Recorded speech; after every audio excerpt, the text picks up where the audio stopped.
అటు స్వీట్లలో కావచ్చు, ఇటు కారపు తినుబండారాల్లో కావచ్చు, జీడిపప్పు కలిసింది అంటే వాటి రుచి వహ్వా అనిపించుకుంటుంది. తెలుగు రాష్ట్రాల్లోనే కాదు, దేశంలోనే కాదు, ప్రపంచవ్యాప్తంగా జీడిపప్పు ఉపయోగించని ప్రాంతం ఉండదు. దాని రుచి ఆస్వాదించిన వారు ఉండరు. సగటు మనిషికి ఇంతటి రుచిని అందించే ఈ జీడిపప్పును తయారు చేసే కార్మికుల జీవితాలు మాత్రం అధ్వానంగా మారిపోతున్నాయి. ఇక కూటమి ప్రభుత్వం ఈ లక్ష్యం కారణంగా అధోగతిలోకి జారిపోతున్నారు జీడిపప్పు రైతులు.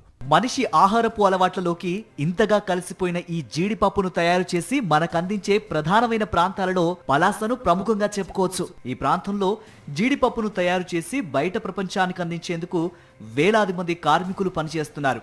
ఆహార పదార్థాలకు అద్భుతమైన రుచిని నోటికందించే ఈ జీడిపప్పు ఉత్పత్తి చేసే వీరి జీవితాలు మాత్రం ప్రభుత్వ నిర్లక్ష్యానికి గురై ఆకలి మంటలతో అల్లాడిపోతున్నాయి.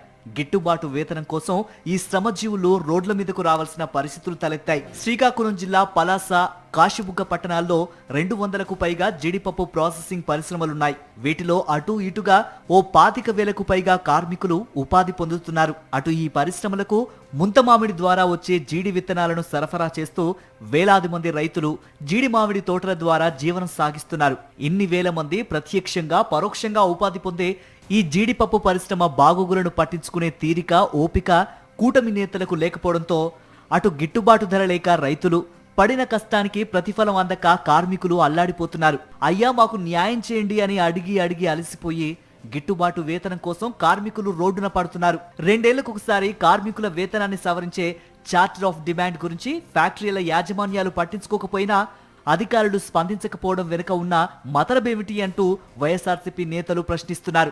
వీటిపైన ప్రధానంగా ఆధారపడి జీవనోపాధి సాగిస్తున్న లేబర్ అనేది చాలా ఇబ్బందికరంగా జీవనం కొనసాగిస్తున్నారు. వాళ్ళ రోజువారీ జీవన మనుగడైతే ఈ పరిశ్రమల మూత వల్ల చాలా కష్టంగా సాగుతుందనేది మేము జీడి పరిశ్రమ కార్మికులు ఎక్కువగా ఉన్న ఏరియాలో ఉన్న నాకు ఆ విషయం అయితే చాలా బాగా తెలుసు. వీటి కోసం ఎవరు కూడా పట్టించుకోవట్లేదు. తమ న్యాయమైన కోరికలను నెరవేర్చుకునేందుకు ప్రజాస్వామ్యబద్ధంగా వారు నిరసనకు దిగితే నిబంధనలకు విరుద్ధంగా వేరే ప్రాంతాల వారి చేత పనులు చేయించుకుంటూ తమ హక్కులను కాలరాసే కార్యక్రమాలను యాజమాన్యాలు చేపడుతున్నాయని జీడి కార్మికులు ఆవేదన వ్యక్తం చేస్తున్నారు. మేము రాము అని అంటే కదండి ఆ పని చేయాలి. మేము వస్తామంటున్నాం కదా. అతను మేము ఫస్ట్ చర్చిలో తిథిలోపు మాకు చర్చిలో ఇద్దరు ధర్నా చేస్తాం డేట్ అన్నాడు సావుకారు. మీరు ఆడపిల్లలు మీరు ధర్నా చేయకూడదమ్మా, మీకు ఏటనైతే రేపు పొద్దున మా పంపులు మునిగిపోతాయి కాబట్టి మీరు ఎప్పుడు కానీ ధర్నా చేయము, రేట్లు మాట్లాడుకుంటూనే మీరు చేసుకుందాం, పని చేసుకుంటూ రేట్లు కట్టుకుందామని అన్నారు. కార్మికుల శ్రమను దోచుకుంటున్న పరిశ్రమ యాజమాన్యాలకు కూటమి ప్రభుత్వం కొమ్ము కాయడం వల్లే ఈ శ్రమజీవుల బతుకు బండలవుతోందని సిపిఎం ఆరోపిస్తోంది. దశాబ్దాలుగా ఈ పరిశ్రమ మీద ఆధారపడి బతుకీడుస్తున్న కార్మికులను కాదని వేరే ప్రాంతాల్లో జీడిపప్పు తయారు చేయించడం చట్ట వ్యతిరేకమని ఆ పార్టీ నేతలు ఆరోపిస్తున్నారు. ఈ రోజు జీడి కార్మికులు అతి తక్కువ వేతనాలతోని దుర్భరమైన జీవితాలు అనిపిస్తున్నారు. ఏ ఒక్క కార్మిక చట్టము అమలు చేయడం లేదు. ఈవేళ కార్మిక చట్టాలు అమలు చేయకపోవడం వల్ల కార్మికులు తీవ్రమైన దోపిడీకి గురవుతున్నారు. నూతన వేతన ఒప్పందం గత సంవత్సరం 6 మాసాలు అయింది. ఇంతవరకు కూడా దాన్ని పట్టించుకోవట్లేదు. గవర్నమెంట్ కూడా పట్టించుకోవట్లేదు. అదే మేము వైజాగ్ జేసీ దగ్గరికి వెళ్ళాము. అక్కడ మాట్లాడతామని ఒప్పుకొని వచ్చి కూడా ఈరోజు ఇక్కడ కాలయాపన చేసి ఎక్కడెక్కడో పనులు చేసుకొని వాళ్ళు వ్యాపారాలు నడుపుకొని వాళ్ళు చక్కగా ఉన్నారు. ఈరోజు కార్మికులు చాలా ఇబ్బందులు పడుతున్నారు. కనీస వేతనాలు లేవు, కనీస సౌకర్యాలు లేవు. అలాగా కనీసం ఒక మంచినీరు సదుపాయం కూడా కార్మికులకి ఇవ్వడానికి కూడా ఇక్కడ యాజమాన్యం చాలా అరాచకంగా జరుగుతుంది.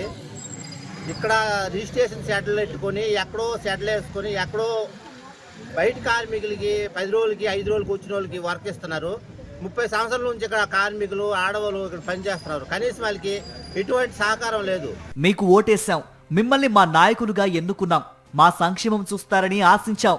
మా ఓటు తీసుకొని గద్దె మీద కూర్చున్న మీరు మా కష్టాల్ని పట్టించుకోకపోవడం ఏమిటి, ఇంత నిర్లక్ష్యం ఏమిటి అంటూ జీడి కార్మికులు కూటమి నేతల్ని ప్రశ్నిస్తున్నారు. మరి వీరి ప్రశ్నకు సమాధానం ఇచ్చే తీరిక కూటమి నేతలకు దొరుకుతుందా? ఈ శ్రమజీవులకు న్యాయం జరుగుతుందా? కాలమే తేల్చాల్సి ఉంది.